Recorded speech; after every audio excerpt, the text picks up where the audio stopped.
The NFL draft is just a couple of weeks away. You and I have our opinions on what the Jets should do, but the odds makers are objective. Who do the odds suggest the Jets will take? That's our topic on today's episode of the Locked On Jets podcast. You are Locked On Jets, your daily New York Jets podcast. Part of the Locked On Podcast Network, your team every day.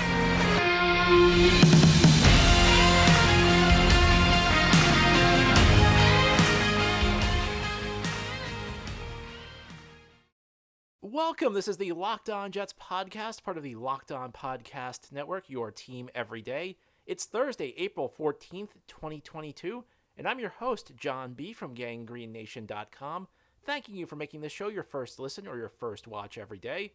We are free and available on all platforms, including YouTube. If you like what you see or hear, hit that subscribe button. You'll never miss an episode. And if you're watching on YouTube, please give this episode a big thumbs up. Helps the channel out, and it helps other Jets fans find this podcast. Well, today I'm going to be joined by Kyle Newman of Oddschecker, and Kyle is an expert when it comes to the odds. The NFL draft is just a couple of weeks away. We're going to take a look at who the odds makers favor the Jets to select at pick 4 and pick 10. And I'm doing this for a couple of reasons. First of all, obviously, some people have interest in betting, but even if you don't, and I'm not a bettor, but I like to take a look at the odds for this reason. It's human nature to be a little biased towards your own opinion. There are players I want the Jets to take. There are players I want the Jets to be interested in. And there are some players I want the Jets to be a little less interested in. And I think it's human nature to kind of believe that the team's going to do what you want them to do, which is kind of silly because the Jets never do what I want them to do. The odds are objective. Odds makers aren't always right, but they need to look at the data and interpret it in a very objective way. Otherwise, they don't stay in business. So that's why I think the odds are really interesting. And as I said, I brought in Kyle Newman, a guy I've known for a long time, works with Oddschecker, knows a lot about the odds. So let's jump to my discussion with Kyle. Joining us today is Kyle Newman of Oddschecker. Kyle is an expert when it comes to sports odds. He joined us last summer before the beginning of the NFL season, and he's with us today to tell you the odds on the NFL draft as it pertains to the Jets, just a couple of weeks away. And Kyle will lay it out for you, what you're looking at if you want to lay some money down on what the Jets are going to do. Kyle, thank you so much for joining me today. Well, thank you for having me, John. Well, Kyle, before we get to the Jets, what happens with those first 3 picks is going to impact what the Jets do. And looking at the lines, looking at the odds on BetOnline, Jacksonville has the number 1 overall pick, and Hutchinson is the favorite, which this is an interesting pick for Jacksonville because this is kind of like, I view it as like kind of like 2 competing schools of thought. Do you pick the player who's the top talent, or do you pick an offensive lineman to help protect your quarterback? So let's go through this first pick. Yeah, so Hutchinson is far and away the overwhelming favorite right now. He's given minus 250 odds. Like, if there is a lock right now in the NFL draft, odds makers think it's Hutchinson to the Jaguars. Obviously, that's been kind of thrown around a little bit this week. There's been rumors of Trayvon Walker going number 1 now, and his odds have shot up recently. He's now plus 225. So it's still very much Hutchinson's spot to lose, but Walker is in the picture. And talking about offensive linemen, I mean, third on the market is Ike Mekwonu. But Icky is given plus 1,200 odds, and that's less than a 10% chance to go first overall. So we're really looking at it. Is it Hutchinson or is it Walker? Is it, the best player in the draft with a really high floor, but maybe that ceiling isn't all pro? Or do you want Trayvon Walker, who is such a super athlete that maybe his ceiling is, as high as could possibly be, but he doesn't have the production or that floor that you really look for from a top draft pick? I really shouldn't be saying this because I was Mr. Don't Draft Rashawn Gary a couple of years ago, and he's turned out great. But man, I really want Jacksonville to take Trayvon Walker. That's the guy I don't want. Which is it? He's got talent. Like I shouldn't say that because it's not like it's impossible for him to be a good player. And again, like I was completely burned by this a couple of years ago with like this school of thought. But man, I look at this, I'm like, come on, Jacksonville, take Trayvon Walker. Yeah, it's definitely one of those things that. If Jacksonville takes Trayvon Walker, the rest of the draft, the next pick becomes easier. So, we'll use that to transition right now. So number 2, is the favorite right now is Trayvon Walker. The Lions are all over the place. People thought it was going to be Aiden Hutchinson pretty much all offseason. And then the first day of free agency happens, Cam Robinson gets tagged, and Brandon Scherf gets signed. And everyone's like, okay, Jacksonville's taking care of their offensive line. They're done. Whether or not you agree with that strategy, it seems to be the prevailing thought at this point. And so Aiden Hutchinson slides up to number one, and it throws everything off for Detroit. Right now, it's Trayvon Walker at plus 200. Hutchinson is right behind him at plus 225. So oddsmakers are still keeping alive that possibility that he could be there at 2 for them to take. But then after that, it's Malik Willis at plus 400. And I know there's been talk about, will they take Willis because it's an ideal situation for him. He can take a year on the bench behind Jared Goff before starting. It's one of those places where, some people have compared it to Patrick Mahomes going to Kansas City where he got to sit behind Alex Smith. I don't like that comparison because Kansas City was a playoff team and they had all pros on the offensive line. They had Travis Kelce. Tyreek Hill was joining that team at the same time that Mahomes was. So, they had that elite offense already built. Detroit has a good offensive line. They don't really have a running game. The wide receiving core is questionable at best. So I don't really like that, but Malik Willis is plus 400. He is on the board. And also even plus 400 odds are Kayvon Thibodeau, who has been rising back up those boards again. And there have been rumors, very loud rumors, over the last week or two that Detroit really likes Thibodeau, and they've been spending a lot of time doing their research into him. So if Hutchinson isn't on the board, maybe they look at him because he might be a safer player. Whether or not you like his off-the-field personality, things like that is up to you. But they think he might be a safer player than Trayvon Walker. But again, right now, they think it's Trayvon Walker, though they wouldn't be surprised if it's any of those four. Like, this pick is wide open. And another thing that I don't understand why this should factor a decision, but it probably will, is like the fact Hutchinson played at Michigan. So if he's there for the Lions, he's viewed as the local. I think that's the dumbest thing in the world, but I do think it probably comes into play at some point. I mean, maybe it's for the sell tickets or something, but that's why I would probably lean towards Hutchinson if he's available being the pick, if he's there. Well, yeah, I think that has something to do with it. I mean, they went after Robert Saleh, a Michigan guy, to be their head coach. That fell through, but, they tried. They went, and now Aiden Hutchinson is here. He's a Michigan guy. He's born and bred. We kind of saw this a few years ago with Joe Burrow. He was an Ohio guy. He got drafted by Cincinnati. It always kind of seems to work out that way, where one of the top picks seems to be from the area that one of the top teams is picking. Maybe it's scripted. Maybe it always just seems to work out that way. But Hutchinson in Detroit is, if he's there, if Trayvon Walker goes first, it would be a shock to see Hutchinson not go second. The only reason his odds are not higher is because, like I said earlier, odds makers do think it is a lock that he is going first overall. And my point is, like, obviously Burrow's worked out great for the Bengals. It's just like, pick the guy because he's the best player. Don't pick him because of like where he's from. Like, who cares? Was Joe Namath from New York? He's the greatest player in Jets. I mean, I could go on, but yeah. But before we move on to pick 3, I think you had mentioned something interesting, which is Malik Willis as a potential Detroit pick. And from the Jets perspective, and I know you're a big Jets fan, just like I am, I'm conflicted about what I want, because if Malik Willis goes at 2, that means a good player falls to the Jets, because the Jets obviously aren't picking a quarterback. On the other hand, if you want to trade down. Yeah, so personally, look, as a Jets fan, I am against trading down at 4 just because I think the team needs elite talent. I'm much less against it at 10 because, this draft doesn't really have that top heavy talent. So trading down from 10 and moving into like a 15 to 20 range, you can still get, probably a Jameson Williams or a Chris Olave or a Traylon Burks at wide receiver to fill that spot, even if it's not Garrett Wilson or Drake London. The drop off isn't, huge. So it makes sense.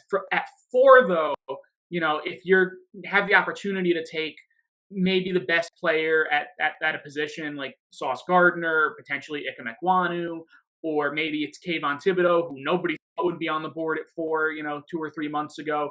It's really hard to pass up those levels of talent. But if someone like Carolina picks up the phone and they want to jump up to 4 just to make sure someone like Washington can't, and I know they just traded for Carson Wentz, but we all know Carson Wentz isn't a long-term answer. So maybe Washington, maybe Pittsburgh picks up the phone. New Orleans has more draft picks now. They just moved up. Are they going to pick up the phone to try and get up even further in sort of like a Buffalo trading up for Josh Allen style kind of day? So if someone picks up the phone and makes, a kind of Godfather offer to get up to number 4, you can't turn it away. And the only way that happens is if Malik Willis is there. But personally, like I said, I'd rather keep the 4th pick. And if I'm going to trade back, I'm going to do it at 10. I have to applaud you right now because I don't think I've ever heard a more diplomatic description of Carson Wentz than he's not the long-term answer. That was very kind of you.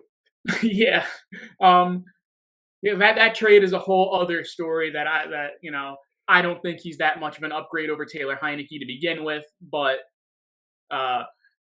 he's going to be the quarterback there at least for this year, but to expect him to go past this year, I think is optimistic for Washington.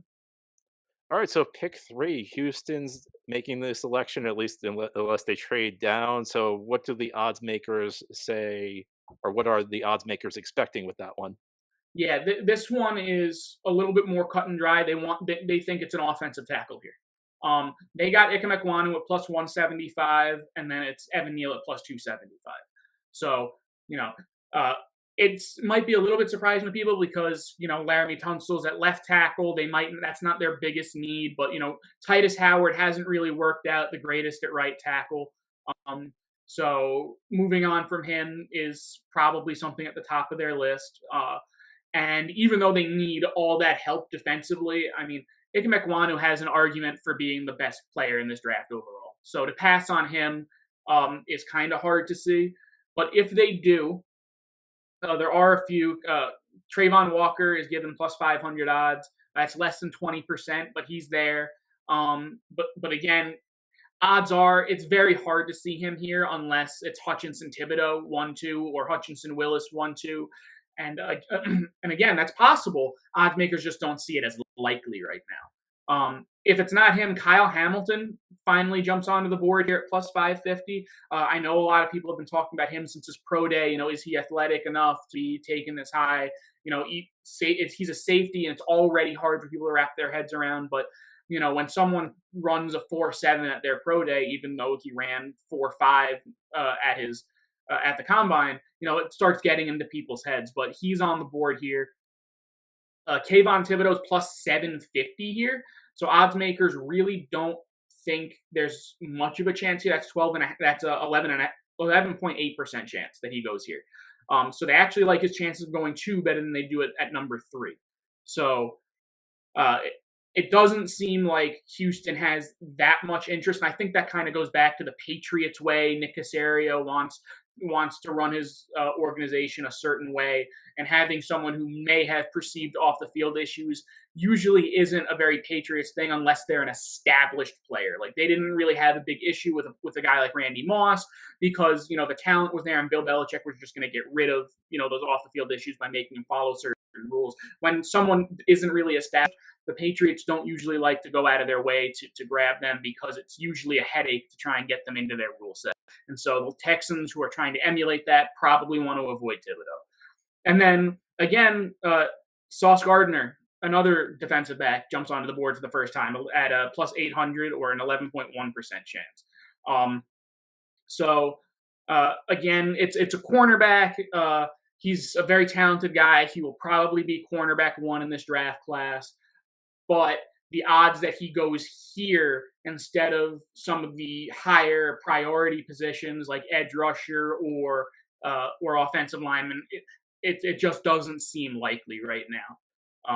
The favorite again is Ike Ekwonu, the offensive tackle from North Carolina State. And if it's not him, odds makers think it'll be Evan Neal from Alabama, and then everyone after them is kind of a long shot. We'll be back shortly to discuss more odds with Kyle Newman, but you should know that all of the odds we're using today were provided by BetOnline. BetOnline.net is your number one source for all of your betting stats and sports info. Find all of the latest sports developments, league reviews, and news, including this year's basketball playoffs and the start of the Major League Baseball season. BetOnline is your continued source for all of your sports wagering information, from live betting to playoffs, esports, and more. Head to the website today or use your mobile device to learn more about the trends and action. You can take the info Kyle and I are providing you today and make some money perhaps on the NFL draft. You could also look ahead to the NFL season, where the Jets are only projected to get 5.5 wins. So if you believe in what Joe Douglas is doing, you think the Jets are on their way to a big season, you can bet on them. Of course, NBA playoffs are right underway. Baseball's season has begun. Lots to bet on. So go to BetOnline. BetOnline, where the game starts. So if we go chalk here, we're expecting Hutchison 1, we're expecting Walker 2, and then Ekwonu 3. If not, then Neal. So that leaves the Jets with some interesting choices there. I mean, you in this scenario would still have Thibodeau on the board with everything he brings, and that could be good or bad. If Joe Douglas wants to go offensive line, which I know a lot of people would not be a big fan of, I mean, there's Evan Neal sitting there. I think that would be a very controversial choice. I mean, I guess less likely would be like Gardner. I feel like at this point, the way things are leaning, it doesn't seem like Hamilton's really going to be in play at 4. But it seems like the options are pretty obvious if things go as the odds makers expect them. It's probably going to be a choice, I would guess, between Thibodeau and Neal. Would that be what you would surmise? Yeah, I mean, personally, if the board goes chalk like the odds makers have it right now, it's Thibodeau or it's Neal. Other players who could potentially be, talked about it for, though would definitely be long shots right now, would be taking a wide receiver like Wilson or London, because maybe you're afraid that the Falcons take the guy you want at 8 and leave you high and dry at 10. Or it could be Jermaine Johnson. I mean, a lot of people don't really like Jermaine Johnson, but he is right now a consensus top 10 pick. And if you want an edge rusher and you're not comfortable with Kayvon Thibodeau because of the off-the-field issues, at 4, it's probably Jermaine Johnson if Trayvon Walker and Aiden Hutchinson are off the board. Again, I don't think a wide receiver or Jermaine Johnson is likely at 4. The odds makers certainly don't think either of them are going to get high. But thinking logically, those would be the other players who would be in the conversation. See, this is the difference in this podcast now. Now that we're on YouTube, I have to keep a stoic face as you say something like Jermaine Johnson at 4, whereas like in the past when it was just audio, I could be like, like in the background flailing my arms, like, how can we do this? Like, why are we putting this thought into my head? But that's an interesting thought. I wasn't thinking Jermaine Johnson, but you're absolutely right. I have seen him mocked to the Jets a few times at 4. Yeah. So whether or not you love that pick, I don't know that I love that pick at 4, but you're right. I think he could theoretically be in play for the Jets at 4. Yeah, so odds makers right now, and I know this isn't what people want to hear, but right now they do not believe that it will be Kayvon Thibodeau at 4. They believe Kayvon Thibodeau is going to fall out of the top 5. Right now, Thibodeau's over-under is set at 5.5, and he is predicted to go over. So whether or not you agree, whether or not you think the talent is right, odds makers do not think he will be a top 5 pick. And so that kind of removes him from the conversation here at 4. But on the flip side, we have Evan Neal. And Evan Neal's over-under is set at 3.5. And we've talked about the fact that we do not expect him to go top 3. And so he is also very much favored to go over 3.5. And if we're talking about the top talent left on the board, that pretty much slots Evan Neal at number 4 for the New York Jets. I think it could happen because if it depends on what the Jets think of Thibodeau. But let's say the Jets don't like Thibodeau. Let's say the odds makers are right. Then, in an ideal world, I think everybody or most people want a defensive end with that spot. But the top 2 guys are gone, and we all know that there's one position Joe Douglas was. I mean, Robert Saleh joked about it a few weeks back, that he and Douglas were going to fight each other. Saleh for a defensive lineman, Douglas he wants an offensive line. It doesn't matter how the team's built. It doesn't matter what the team looks like right now. Joe Douglas always wants to add another offensive lineman. Yeah, and it's very interesting because I don't know where these guys play if you do take Evan Neal. So if you take Evan Neal, a guy who measured close to 6'8", and he's 340, 350 pounds, that's not like people have talked about playing him at guard. He is not guard sized. At that size, he would be the largest guard in the history of the NFL. Like it's not going to happen. And you also have to remember the Jets have Elijah Vera Tucker they took last year, and they just gave a giant contract to Laken Tomlinson, making him like a top 5 paid guard in the NFL. So they're not going to move either of them unless the plan is to push one of them to center, which doesn't really make a lot of sense. Neither of them have done that. So that means you're probably going to slot Evan Neal at a tackle spot. Whether it's left or right tackle, I'm sure is up to, what happens in camp or whatever. But that means either you're going to pay $10.5 million to George Fant to sit on the bench, or you're going to take a guy who was the 11th pick in the draft 3 years ago and was your best offensive lineman on the field for in 2020, and then again in the first week of 2021 before he got rolled up on and got hurt, and he's going to go to the bench. And so one way or another, you're putting a premium asset, a guy that you think or that you thought, right before the draft was going to be a centerpiece for you this year, and all of a sudden they're on the bench. And we can talk about whether or not it's smart to do that because, maybe if Neal is the best player on the board right now and if he's your offensive tackle for the next 10 years, your left tackle for the next 10 years, it probably was worth, benching George Fant for a year and making him a swing tackle but paying him $11 million to do it, But if, he lives his rookie contract and then, he's gone, did you really make the most of this? Or if Evan Neal struggles this year and, the Jets end up winning, 5 or 6 games, what does that look like? And so it becomes very difficult for me to understand this a pick of Evan Neal, even though that's what the odds makers believe, simply because how much better does that draft pick make you this year when Joe Douglas, people aren't really talking. His seat is getting hotter. Woody Johnson is not a very patient man. And, we've won 6 games the last 2 years. So this is kind of a make or break season for Joe Douglas. He doesn't need to make the playoffs, but he needs to be competitive at least into December probably, and does an offensive tackle really make you that much better? The answer is maybe. If Evan Neal comes out this year and he's like Penei Sewell or Rashawn Slater were last year, then yes, he makes you way better immediately because he's playing at a near all-pro level.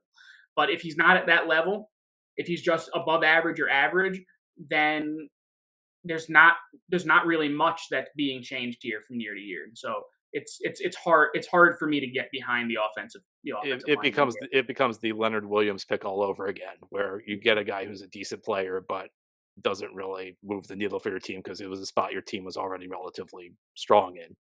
Yeah. Sometimes best player available makes sense. Other times, you just have to say, we have like 3 positions of strength on our entire team, and we really need to figure out a way to beef up someone else, even if the value isn't perfectly matched. Well, that's a perfect segue into the next topic, which is the wide receiver position, a position I've been ranting on, I don't know, about 3-4 months now. And let's talk about this 10th pick. It could be Drake London. It could be Garrett Wilson. I guess there's an outside shot. It could be somebody else. But who are we expecting to be the first receiver off the board? That could kind of lead us into the discussion of who the receiver may be at 10, who the Jets could target. Yeah, so odds makers have gone back and forth on this. So Drake London was the favorite to be the first first wide receiver off the board prior to the combine. Then Garrett Wilson blows away the combine, and he's the first wide receiver off the board. Then Drake London's pro day starts coming closer, and he jumps Garrett Wilson again. And then this morning, now the odds are literally tied. They are both given plus 150 to be the first wide receiver off the board. So, I've talked about this a little bit before, but this wide receiver class is really, in the eye of the beholder. What flavor of wide receiver do you want? Do you want the smaller, shiftier route runner and Garrett Wilson, who is really good at, creating separation, getting the ball in his hands and making something happen? Or do you want the bigger bodied Drake London, who can go out, he can win those contested catches, he can be that guy who beats man coverage by, out-strengthening it, but also has that yak ability that we've talked about that this offense really needs, because he would have been, if not for his injury, he was on pace to be the first wide receiver in NCAA history, at least since PFF's tracking of it, that would have led the league in both contested catches and forced missed tackles. So he has that same, I won't say the same because Garrett Wilson's yak ability is pretty to Traylon Burks in this class, but Drake London does have, some yak ability that makes him a fit for this offense. So it really just depends, what kind of receiver do you want, the big body or the shifty guy? Now, there's one more guy we got to talk about, and this is not a guy who I've heard a lot of discussion about with the Jets, but the odds are pointing to it potentially being a possibility, and that's Derek Stingley, the corner prospect out of LSU. Yeah, so when we talk about wide receivers, so let's finish this discussion, and then it'll lead into Stingley. Garrett Wilson and Drake London's odds to be the first wide receiver are tied, but when we look at their over-under, both are set at 10.5, and Garrett Wilson is supposed to go under, and Drake London over. So the idea here is that Wilson will be a top 10 pick and London won't, even though they're tied right now. And those odds could shift, and they likely will, especially after Drake London's pro day later this week. But that's where we're at right now. So if the Falcons take Garrett Wilson at 8, which is something a lot of people believe because their number one wide receiver, I think, is Olamide Zaccheaus, which is crazy to think about that you could have a wide receiver, one who might be cut on like any other team in football. We've been there before. We've been there before. So so if that's the case, Drake London probably isn't the pick at 10 right now. Right now, they don't believe it. It's very close. He is minus 125 to go over and minus 115 to go under. It is pretty close to even odds here. But like I said, he is expected to go over right now. And that brings us to Derek Stingley, who right now is also given those over under 10.5 odds and is expected to go under. This has been talked about a little bit here and there. How do you value Derek Stingley, who had elite tape in 2019, but then had injury issues the next 2 years? And the question was that people really didn't know because they didn't know how athletic he was. They didn't know what the tape would look like. And now he's once again expected to be a top 10 pick. And whether Jets fans like it or not, that puts him squarely in the conversation and probably the favorite right now to go 10th overall. Presented without further comment from myself. So what you are telling me is that if we look at the odds right now, you could say that it could be Neal at 4, Stingley at 10. That would lead to a very happy New York Jets fan base. Yeah, right now, if we were looking strictly at the odds and we weren't taking into account, positional value or need for the Jets, and we were just looking strictly at the odds, Evan Neal and Derek Stingley seem to be the favorites here. And the other name I do want to bring up, because we talked about it a little bit earlier, is Jermaine Johnson. And people have talked about him going to the Jets at 10 a lot, especially if they pass on an edge rusher at 4. He is not expected to be on the board for the Jets at 10. His over-under set at 9.5, and he is expected to go under. The expectation is that Seattle likes him a lot at 9 if they don't go quarterback. And again, Malik Willis could go number 2. If Malik Willis goes number 2, he's not there for Seattle at 9, and that means Jermaine Johnson is squarely in their sights. So, without Jermaine Johnson there, that means there's no real edge rushers worth going top 10. Without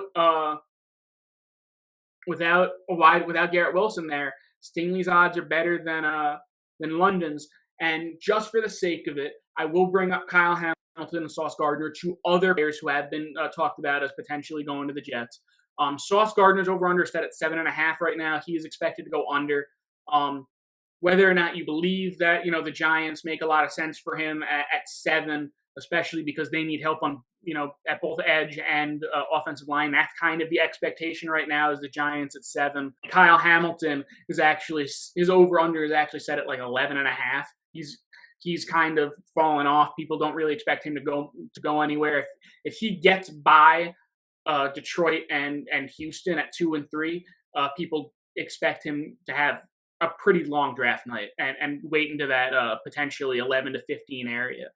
And so that leaves you with Derek Stingley at 10, which I know is not a spot that Jets fans really like. But, this is one of those things where if you take Evan Neal and Derek Stingley, you can say, hey, we got maybe two of the three best talents in the draft class, but what does that actually look like when they get on the field? It kind of reminds me a lot of, that 2013 draft class where you got D. Milliner and Sheldon Richardson, and you could say, hey, well, we got cornerback one and we got this defensive tackle who can rush the passer.